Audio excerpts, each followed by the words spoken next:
पे देख सकते हो ये HP बैंड का K160 वैट कीबोर्ड है। किस टाइप का बटन है देख सकते हो।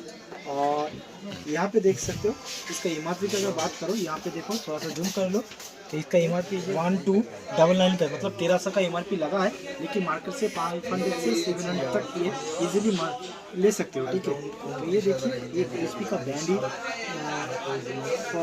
बैंड ही काम करता है इसका। और इसका अनबॉक्सिंग करता हूँ और इसके साथ क्या क्या दे रहा है और किस क्वालिटी का है वो भी आप देखेंगे। ओके, तो अभी चुका यहाँ पे कटिंग करता हूँ। कटिंग करने के बाद देखेंगे कि क्या क्वालिटी है। HP का बैंड का नाम ही कुछ अलग होता है। ये देखिए 2 मैनुअल दे रहा है इसमें, K60 लिखा है ऑलरेडी। ओके, देखते हो वारंटी कार्ड भी दिख रहा है। और भी एक मैनुअल दिया, कितना मैनुअल दिया, 3 मैनुअल दिया।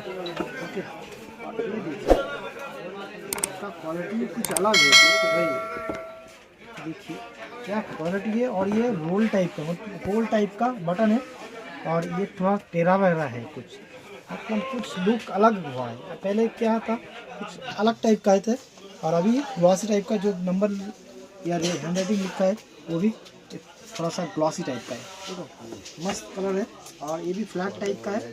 ठीक है, वो भी मैल जो मैल वगैरह होता है ना ये अंदर नहीं घुसेगा। ठीक है, और देखो मस्त सब। और पीछे देखो तो ऐसे लगा कि इसका वायरलेस अगर कीबोर्ड होगा तो ये बेजल जो है ये पार्ट भी उसके लिए काम आ जाएगा, क्योंकि यहाँ पे बैटरी इंसर्ट करने की भी जगह रह रही है। और ये रहा इसका वारंटी सील और मस्त है। और यहाँ पे भी इसका लॉक किया हुआ है, देखिए थोड़ा टेढ़ा करने के लिए मस्त है। वॉचिंग करने के लिए धन्यवाद। आपका क्या